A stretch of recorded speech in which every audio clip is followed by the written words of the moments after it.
Running സ്പീഡാക്കേ.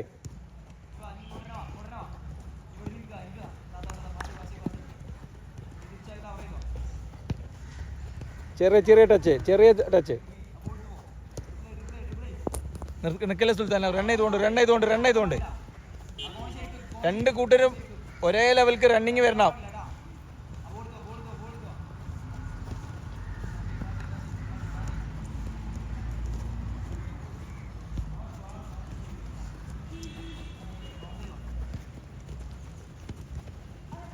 Speed triple ചെയ്തൂടെ. ഫായിസും ഷിബിനൊക്കെ ഒന്നുകൂടി സ്പീഡാവണം.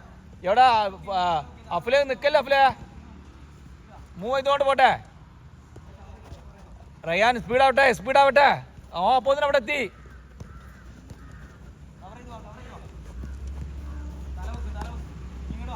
ഫായിസ് സ്പീഡാക്കി ഫായിസ്. ഓക്കെ, ചേഞ്ച് ഒരു ലെഗ്. ഏത് ലെഗ് ചെയ്തപ്പോ അതിന്റെ ഓപ്പോസിറ്റ് ലെഗ് വേഗം ചെയ്യേ. സ്റ്റാർട്ട് ചെയ്യ്, നിർത്തല്ല. വേഗം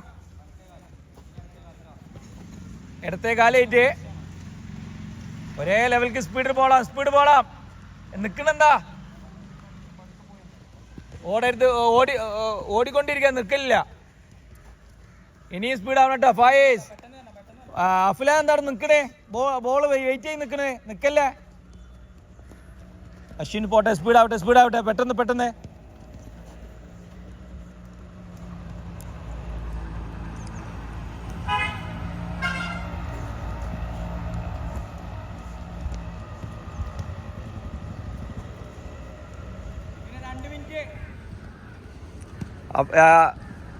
അലി എന്താ കാണിക്കണത്? നീ ഇത്ര രീതിയിലെ കളിക്കുമ്പോ ബോളായിട്ട് പോകല്ലോ. സ്പീഡ് ചെയ്യേ.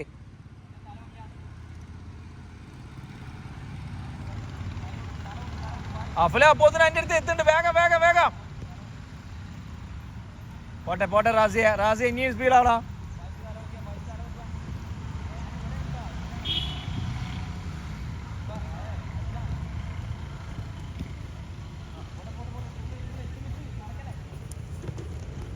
സുൽത്താന നിക്കല്ലേ.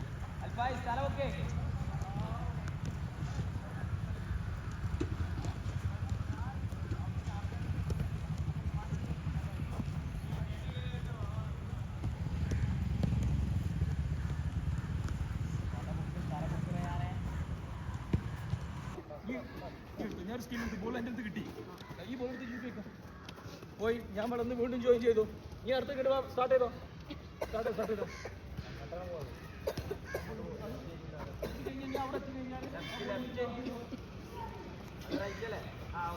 നിങ്ങളോട് പറയാനുള്ളത്, സ്കില്ലെടുക്കുമ്പോ ഇന്നലെ കാണിച്ചെന്ന മാതിരി രണ്ട് വൈഡായിട്ട് പോകരുത്. അതായത് ഇങ്ങനെ പോകുമ്പോ ചില ആൾക്കാരുണ്ടാവും വൈഡായി കണ്ട് അങ്ങോട്ട് പോകണ്ട. ഒരൊറ്റത് ബോൾ എടുക്കാം. പിന്നെന്താ ചെയ്യരുത്? കുറെ അങ്ങോട്ടും ഇങ്ങോട്ടും വലിച്ചു പോയത്. ഒറ്റ പോക്ക്. ബോൾ എടുക്കുന്ന വീണ്ടും കളിക്കുന്ന സ്റ്റാർട്ട് ചെയ്യാം. ഇവിടുന്ന് ബോൾ എടുത്ത് സ്ട്രൈക്കറിന് ബോൾ എടുത്താൽ അങ്ങോട്ട് പോവാം. ഇങ്ങോട്ട് വരും.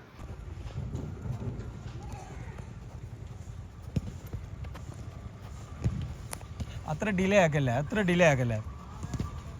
അവിടുന്ന് ബോൾ ഇട്ട് സ്റ്റാർട്ട് ചെയ്ത് കഴിഞ്ഞാൽ ആ ഫാസ്റ്റ് തന്നെ ബോൾ ഇട്ട് ഇങ്ങോട്ട് വാ.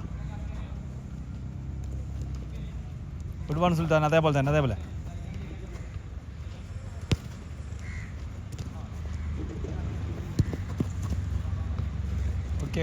ഓക്കെ. നല്ല രീതിയിൽ ഡിലേ ആയതുകൊണ്ടല്ലേ ഓനക്ക് പെട്ടെന്ന് ഓനക്ക് ബോൾ എടുക്കാണ് ജഡ്ജ്മെന്റ് ചെയ്യാൻ പറ്റുന്നത്. എന്താ നീ ഡിലേ ആയതുകൊണ്ടാണ്.